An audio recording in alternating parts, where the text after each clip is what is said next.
बिस्मिल्लाहिर्रहमानिर्रहीम। आज हम हेपेटाइटिस सी के पीसीआर क्वांटिटेटिव टेस्ट को डिस्कस करने जा रहे हैं। इस टेस्ट का पूरा नाम होता है molecular biology report. Molecular biology report HCV यानी hepatitis C virus RNA by real time PCR। जितने भी वायरल डिजीजेज होती हैं, वायरल इन्फेक्शंस होती हैं, उनको कंफर्म करने के लिए डॉक्टर साहबान आपको पता है पीसीआर टेस्ट किया जाता है। PCR polymerase chain reaction, PCR polymerase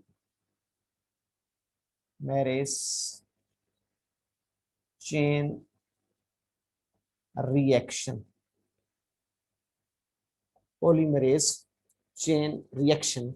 जैसे आपको पता है कि कोरोना के लिए भी पीसीआर का टेस्ट किया जाता है।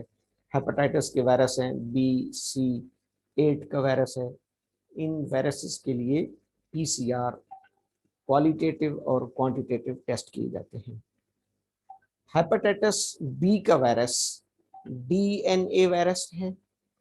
हेपेटाइटिस बी का वायरस DNA वायरस है, जबकि बाकी जो हेपेटाइटिस सी है, एड्स का वायरस है, कोरोना वायरस है, वो RNA वायरस होते हैं। ये बात भी याद रखने वाली है कि हेपेटाइटिस बी में DNA वायरस है, हेपेटाइटिस सी में, एड्स में, कोरोना में जो वायरस हैं वो RNA वायरस होते हैं। तो इसलिए यहाँ पर टेस्ट में लिखा हुआ है hepatitis C virus ribose nucleic acid DNA से deoxy ribose nucleic acid by real time PCR. अब पीसीआर दो होते हैं, क्वालिटेटिव और क्वांटिटेटिव। आजकल तो मोस्टली क्वांटिटेटिव किया जाता है, लेकिन कोरोना के लिए क्वालिटेटिव किया जाता था। कोरोना का जो टेस्ट होता है वो क्वालिटेटिव होता है। ये हेपेटाइटिस सी का है, तो ये क्वांटिटेटिव है। क्वालिटेटिव जस्ट आपको, जैसे नाम से जाहिर है क्वालिटी, जस्ट हमें ये बताता है कि ब्लड के अंदर वायरल इन्फेक्शन रिएक्टिव है या नहीं, पॉजिटिव है या नहीं। यानी मसलन हेपेटाइटिस सी की इन्फेक्शन ब्लड में आ रही है या नहीं आ रही, ये क्वालिटेटिव इतना बता देगा। जो क्वांटिटेटिव टेस्ट होता है, क्वांटिटेटिव, वो हमें उस वायरस की क्वांटिटी को एस्टिमेट करके उसका वायरल लोड बताता है कि ये इन्फेक्शन है तो कितनी है। इसलिए इस टेस्ट को भी समझना जरूरी है, और मैं उम्मीद करता हूं कि डॉक्टर सबान आपकी प्रैक्टिस में ऐसे केसेस यकीनन आ रहे होंगे जहां पर पीसीआर क्वांटिटेटिव आपके पास आता होगा। तो एज ए होम्यो फिजिशियन भी हमारे लिए ये टेस्ट इंतहाई अहमियत का हामिल है। हम अपनी मेडिसिन टोटलिटी ऑफ सिम्टम्स पर अप्लाई करेंगे, लेकिन डिजीज को कितना कंट्रोल हम कर रहे हैं, हमारी मेडिसिन कितनी इफेक्टिव साबित हो रही है, प्रोग्नोसिस कैसी जा रही है, उसके लिए पीसीआर क्वांटिटेटिव को समझना और इसका रिकॉर्ड आपके पास होना बहुत ज़रूरी है। ये एक डॉक्टर साहब ने एक टेस्ट रिपोर्ट भेजी थी। फीमेल पेशेंट है जिसके जो कि हेपेटाइटिस सी वायरस का शिकार है, और उसमें ऊपर आ रहा है टाइटर, यानी उसके ब्लड में 1 ml ब्लड में, पूरे ब्लड में नहीं, 1 ml ब्लड में 5,47,000 इंटरनेशनल यूनिट जेनेटिक मटेरियल के आ रहे हैं। ये जो वायरस का RNA होता है, जेनेटिक लोड, जेनेटिक मटेरियल, उसकी उसकी क्वांटिटी बता रहा होता है कि 1 ml ब्लड में, 1 ml ब्लड में, ये एक इंटरनेशनली इसको मेजर किया जाता है, एक इंटरनेशनल यूनिट बनाए गए हैं। तो इस पेशेंट के ब्लड में 5,47,006 इंटरनेशनल यूनिट 1 ml ब्लड में आ रहे हैं।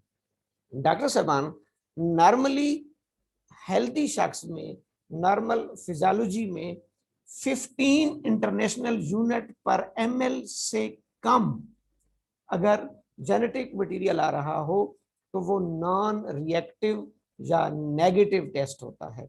यानी किसी शख्स के ब्लड में अगर आरएनए हेपेटाइटिस सी के लिए आरएनए का लोड 15 इंटरनेशनल यूनिट पर ml से कम आ रहा हो तो उसको हम नॉन रिएक्टिव या नेगेटिव कहते हैं, और 15 इंटरनेशनल यूनिट से अगर ज्यादा आ रहा हो तो फिर वो रिएक्टिव होता है। फिर उसको देखना पड़ता है कि कितना ज्यादा आ रहा है। तो इस पेशेंट में जो जेनेटिक मटेरियल है वो 5,47,006 इंटरनेशनल यूनिट आ रहे हैं।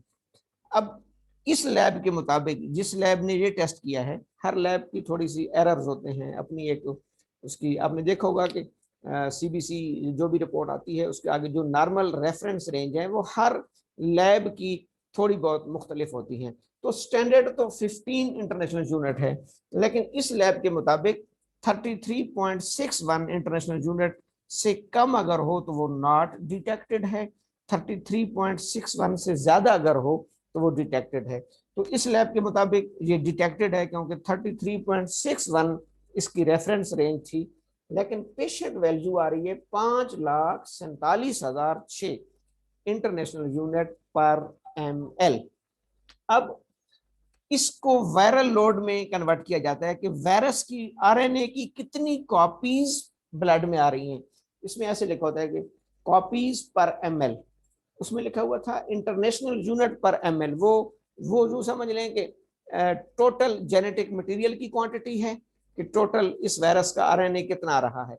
अब उस आरएनए से कितनी वायरस की कॉपीज बन सकती हैं, कितनी वायरस की कॉपीज बनेगी, क्योंकि एक्चुअली इन्फेक्शन तो वायरस की कॉपीज कर रही होती है। तो उसके लिए एक कन्वर्शन फैक्टर होता है।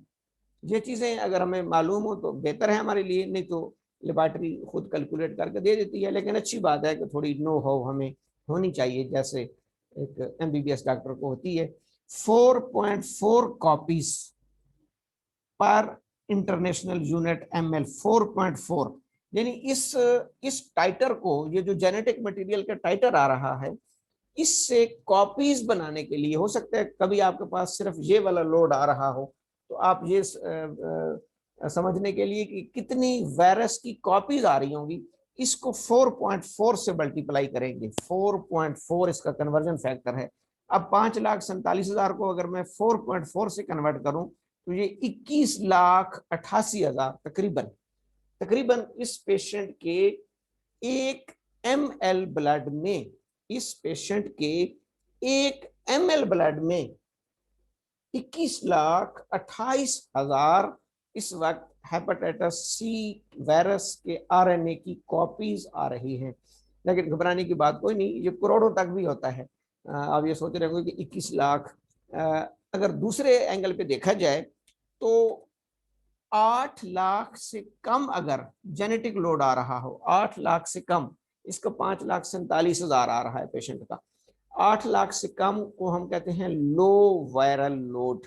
लो वायरल लोड 4 लाख से कम, 4 लाख से कम अगर ये वाली फिगर हो, टाइटर जिसको हम इंटरनेशनल यूनिट कह रहे हैं, 4 लाख से कम हो तो ये वेरी लो वायरल लोड कहलाता है। 8 लाख से कम हो तो लो वायरल लोड कहलाता है। अगर 8 लाख से ज्यादा हो तो फिर हाई वायरल लोड। तो इसमें चूंकि 5 लाख आ रहे हैं, अगर ये 8 लाख होता, 8 लाख, तो 8 लाख से कॉपीज कितनी बनती, तकरीबन आप 4 समझ लें, 4। 8 लाख अगर जेनेटिक लोड होता तो 32 लाख हेपेटाइटिस सी वायरस की कॉपीज होती। तो ये थोड़ा सा एक नॉलेज हमें होना चाहिए। इसका ये बड़ा फायदा है कि इसको अब इस पेशेंट की हम होम्योपैथिक ट्रीटमेंट शुरू करते हैं तो ये टेस्ट पहले से आपके पास रिकॉर्ड होना चाहिए, आपके रजिस्टर में आपके पास, आपको पता होना चाहिए कि जब मैंने इस पेशेंट की ट्रीटमेंट शुरू की थी, मसलन आप अपनी मेडिसिन देते हैं, आप इसको चैलिडोनियम दे रहे हैं, आप इसको कार्डियस मैरियानस दे रहे हैं, आप इसको लाइकोपोडियम दे रहे हैं, आप इसको जो भी हमारी मेडिसिन बन रही है, हम इसको अपनी ट्रीटमेंट दे रहे हैं हेपेटाइटिस सी की। 2 महीने बाद, 3 महीने बाद आप दोबारा इसका पीसीआर क्वांटिटेटिव करा लें, क्योंकि हो सकता है कि 2-3 महीनों में ये नेगेटिव ना हो, नेगेटिव ना हो, लेकिन आप जब 2-3 महीने के बाद इसको दोबारा पीसीआर क्वांटिटेटिव कराएंगे, तो फॉर एग्जांपल दोबारा पीसीआर कराने से इसका जो जेनेटिक लोड 5 लाख की बजाय 3,25,000 आ जाता है फॉर एग्जांपल। तो इसका मतलब यह है कि जेनेटिक लोड कम हो गया, आपका केस बेहतरी की तरफ जा रहा है। आपकी डायग्नोसिस, आपकी मेडिकेशंस, आपकी सिलेक्शन ऑफ रेमेडी, आपकी सिलेक्शन ऑफ पोटेंसी ठीक है, आप अच्छे प्रोग्नोसिस, गुड प्रोग्नोसिस की तरफ जा रहे हैं। अब इस 3,25,000 का मैं अगर वायरल लोड निकालूं, कॉपीज निकालूं, तो ये तकरीबन 4 से जरब दूंगा तो 12 लाख और बल्कि 13 लाख के करीब इसकी वायरल लोड निकल आएगा। तो पहले कितना था जब मैंने इलाज शुरू किया? 21 लाख।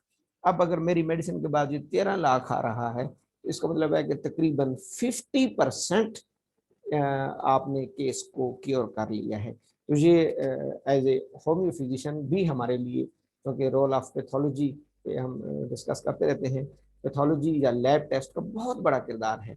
मोड ऑफ ट्रीटमेंट हमारा अपना है, मेथड हम अपने इस्तेमाल करेंगे, मेडिसिन हम अपनी इस्तेमाल करेंगे, लेकिन ये चीज़ें हेल्पफुल हैं और एक होम्यो डॉक्टर को सही प्रोग्नोसिस, सही गाइडलाइन का तयन करती हैं।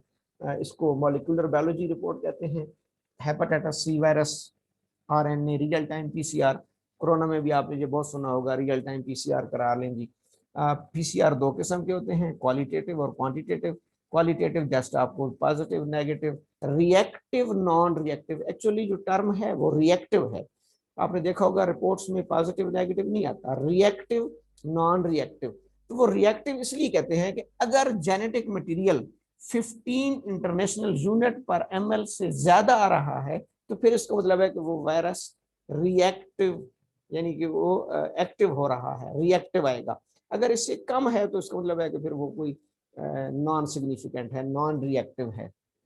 और 4 लाख से कम अगर जेनेटिक मटेरियल आ रहा है तो वो वेरी लो वायरल लोड कहलाएगा। 8 लाख से कम लो कहलाता है, 8 लाख से ज़्यादा हाई कहलाता है। तो इससे हमें अपनी मेडिसिन की जैसे आप कह सकते हैं कि प्रोग्नोसिस लाइन हम मुतय्यन कर सकते हैं कि हमारा केस किस तरफ जा रहा है।